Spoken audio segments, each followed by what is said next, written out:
Halo Pak Yas. Terima Sehat kasih. Pak? Alhamdulillah, lu sehat. Sehat dong Bang. Awan yang teduh, angin berhembus dengan izinnya. Halo, nama gue Mario Delano atau Mardel dan ini cerita gue tentang berbicara dengan Yang Maha Kuasa. Gue dari kecil sejujurnya bukan orang yang terlalu agamis gitu. Masih banyak kenakalan-kenakalan gue gitu ya kalau kita ngomongin tentang ya gue sebagai pribadi gitu. Itu sangat masih banyak kurangnya lah tentang agama. Nyokap itu adalah orang yang paling sabar. Mungkin terdengar klise gitu ketika kita berbicara tentang topik seperti ini, tapi gue rasa adalah nyokap gue adalah orang yang paling sabar. Dia sangat bisa sekali untuk ya mencoba mengerti apa yang diinginkan anak-anaknya, atau ketika anak-anaknya tanda kutip tidak berbakti gitu ya, dalam arti mungkin masih sering ya kita sering ada berantem apa segala macam. Cuman dia adalah orang pertama ketika sedang ada masalah dalam keluarga, dia adalah orang pertama yang selalu bisa bersabar dan memberikan solusi ke gue dan adik gue sih.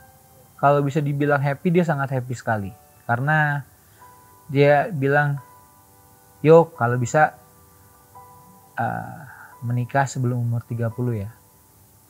Satu kata yang selalu diucapkan mungkin setiap orang tua gitu ya. Pasti bilangnya, mama mau punya cucu, mama mau gendong cucu gitu.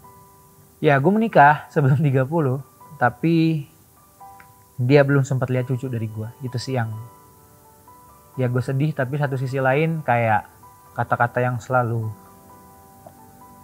diulang nyokap adalah, mama udah senang kok. Karena tugas papa dan mama sudah selesai. Dari membesarkan kalian, sekolah, akademis, segala macam, sampai akhirnya mengantarkan kalian ke pernikahan. Ya nyokap sih bilang itu salah satu kebahagiaan yang sangat luar biasa bareng sama bokap sih. Gitu.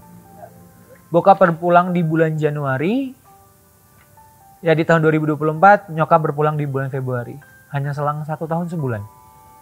Balik ke tahun 2023 ketika detik-detik dimana bokap di penghujung hidupnya gitu ya. Sebelum itu terjadi, gue tuh selalu wondering ya, kayak gue bakal ada di momen dimana gue lagi kerja. Terus gue nerima kabar orang tua gue meninggal gak ya? Dan itu terjadi Pak. Terjadi di tahun 2023. Gue ingat banget gue lagi ada satu take kayak begini juga gitu ya. Kurang lebih 10 menit terakhir. 10 menit sebelum mulai take tuh nyokap gue nelfonin gue terus. Terus gue kayak, kenapa nih tumben? Terus nyokap bilang angkat. Papa koma. Wah. Di situ gue kayak, satu sisi gue harus ngabarin nyokap, tapi di satu sisi gue harus profesional juga. Disitulah ada sempet Pak, jadi udah teks sekitar 15 menit, gue tuh sambil texting si produsernya, Pak bokap gue koma, gimana ini gue boleh cut dulu gak segala macam. Jadi pembuluh darahnya pecah, terus dia tidak bisa dioperasi karena level kadar kesadarannya tuh di bawah banget lah dari ketentuannya gitu ya.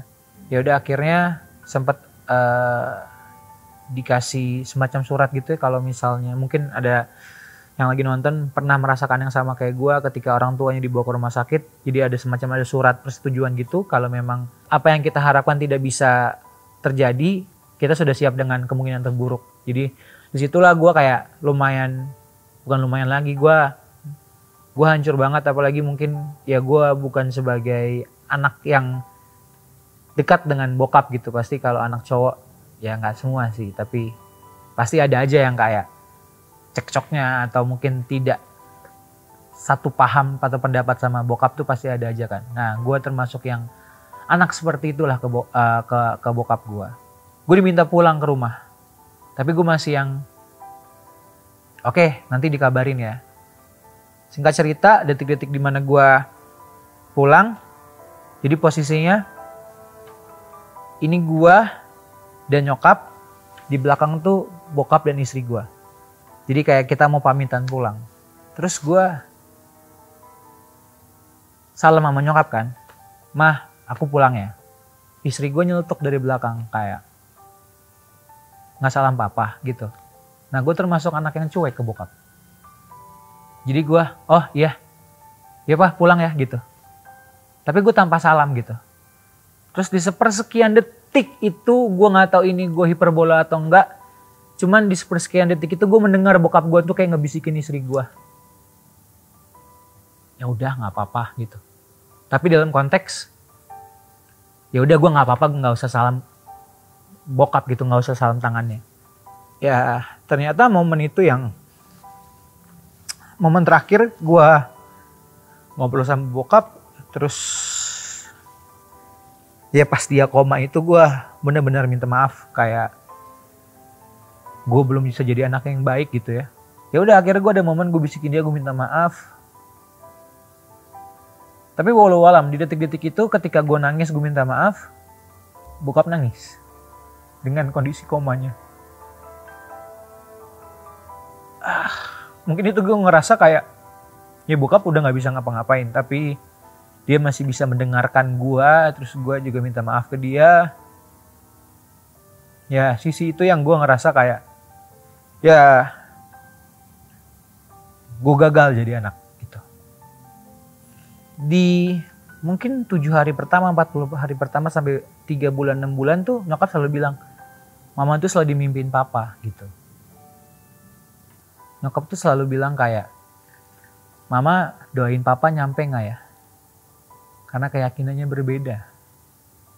Tapi gue selalu bilang kayak, ya kalau emang kita tulus ya mungkin Tuhan akan mendengar doa gitu. Dan sampai akhir di detik-detik dia mau berangkat umroh gitu ya, dia bilang ke adik gue, "Kok mama tiba-tiba kangen banget ya sama papa?" Itu kayak H-2, H-3 lah sebelum umroh. Itu udah semacam sinyal yang turns out kita ngerasa kayak, oh ini pertanda. Tapi kita nggak tahu itu gitu ya. H-1 sebelum umroh kita sempat ke dokter. Dokter mendiagnosa nyokap kena jantung. Disitulah semua momen-momen yang sangat berat gitu ya, karena nyokap langsung nangis di rumah sakit itu. Dia, "Dok, tapi saya harus umroh segala macem." "Ya nggak bisa bu," gitu. "Nggak apa-apa, mama sehat kok, mama mau tetap pergi." Ya karena kita ngelihat nyokap udah bener-bener seniat itu, ya gue dan adik gue memutuskan, oke, entar di sana pokoknya mama nggak boleh jalan sendiri, harus pakai kursi roda segala macem.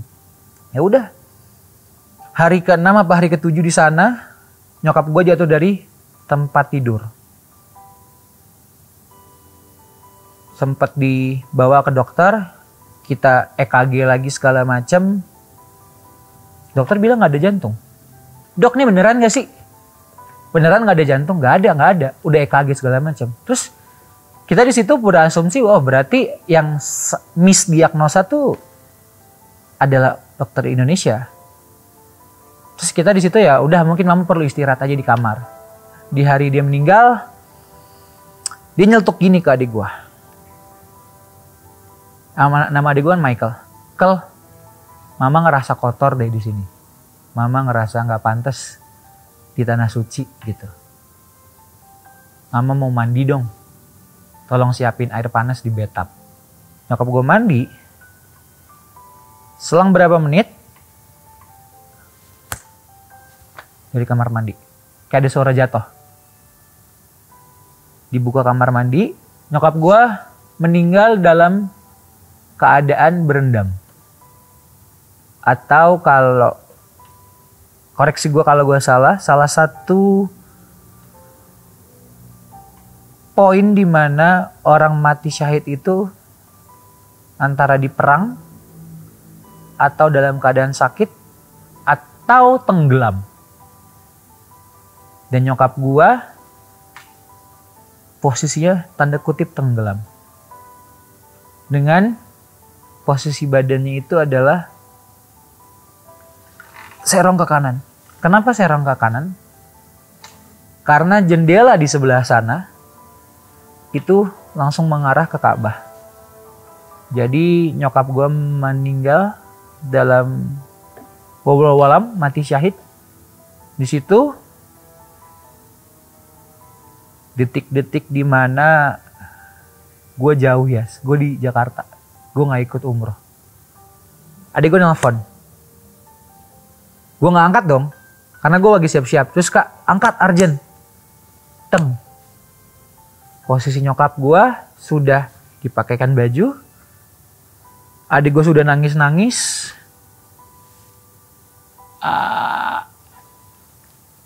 Ya di situ momen dimana mungkin nyokap gue udah bukan sakratul lagi, karena sudah tidak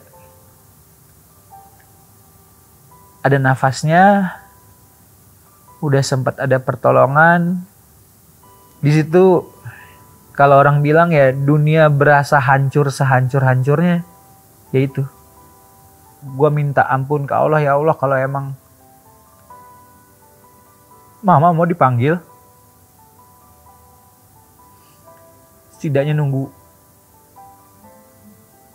hamba ya Allah. Gue bilang gitu aja, kayak kalau emang boleh ketemu sama mama terakhir, pertemukan untuk saya bisa mencium kakinya untuk terakhir kali. Doa gue cuman itu kemarin. Terus ya udah gue cuman bisa nangis sambil boarding gitu ya, orang-orang pada ngeliatin gue kayak, oh ini ya rasanya dipisahkan oleh jarak gitu. Karena gue sempat nanya juga ke adik gue, bisa nggak nih setelah disolatin tunggu dulu gue datang baru dikubur. Ternyata nggak bisa. Dari sekian banyak juta orang yang nyolatin mamah gitu ya, dari sekian banyak juta orang itu ya nggak ada cuman satu orang, yaitu anaknya. Ya detik-detik itu gue ngerasa kayak, apakah ini teguran Tuhan gitu untuk gue yang selalu masih belum ingat dia gitu. Dan setelah dari kubur nyokap, adik gue bilang, kak malam kita umroh ya. Terus gue bilang, hah gimana umroh? Gue kesana tuh cuman untuk ke nyokap gue dulu ya. Gue nggak ada kepikiran untuk umroh, tiba-tiba umroh gitu. Gue nggak kepikiran. Mama minta gitu. Jadi pas nyokap gue habis jatuh itu, terus dia sempet yang kayak udah mulai ada omongan-omongan, adik kakak harus saling jaga gitu ya, kayak mama nggak mau kalian berantem, kalian rajin-rajin sholat gitu ya. Setelah dia nelpon gue ngomong kayak gitu, dia sempat ngomong ke adik gue, mengatakan bahwa dek, nanti kalau memang mama udah nggak ada, ajakin kakak Rio umroh ya. Ya gue di situ baru tahu gitu, ternyata itu amanah, bukan amanah ya, itu semacam permintaan dari nyokap gue untuk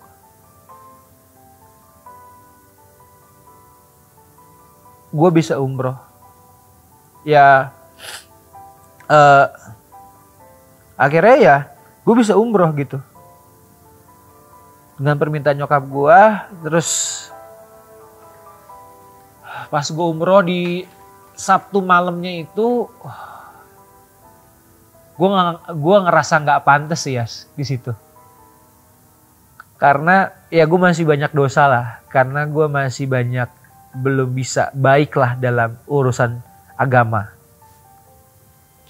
Sampai gue kepikiran gini, ada beberapa temen gue yang bilang, Mar, lo tau gak sih cerita ada orang yang katanya nggak bisa ngelihat Ka'bah, atau nggak dipersulit untuk bisa tawaf gitu.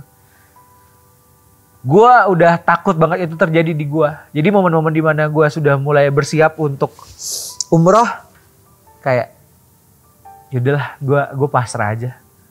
Akhirnya momen atau detik-detik gue di depan Ka'bah tuh gue kayak, wah gue bisa ngeliat gitu. Terus momen dimana gue harusnya umroh sama nyokap, gue harusnya bisa bareng sama dia di bagaimana semestinya gitu ya, berdua anak dan ibu. Cuman di situ gue sendiri gitu, karena istri gue juga lagi menstruasi, jadi dia nggak bisa nemenin gue. Jadi gue ngerasa sendiri, gue ngerasa kayak, gue nanya gitu sama Tuhan kayak, mama lagi di samping saya nggak ya gitu. Gue mengulang kata-kata itu, gue tuh tawaf, gue minta ampun, gue kayak,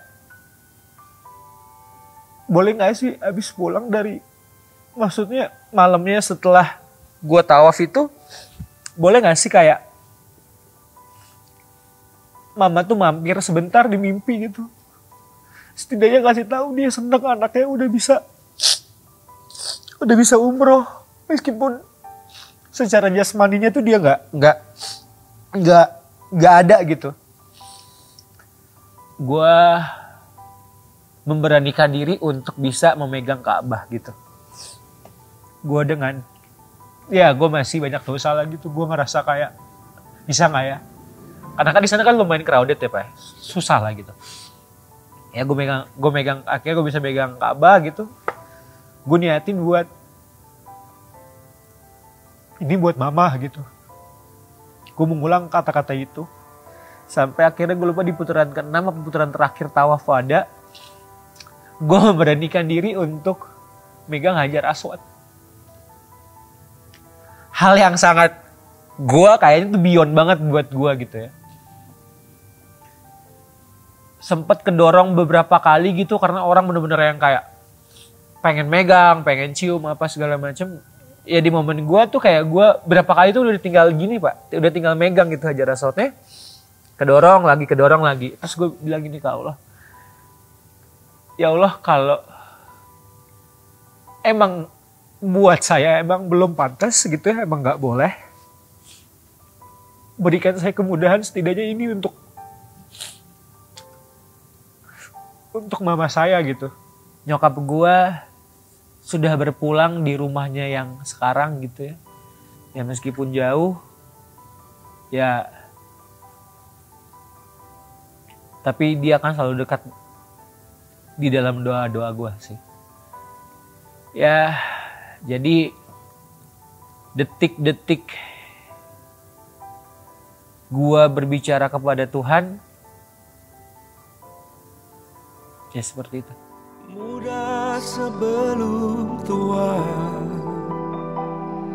sehat sebelum sakit, kaya sebelum miskin, lapang sebelum sempit.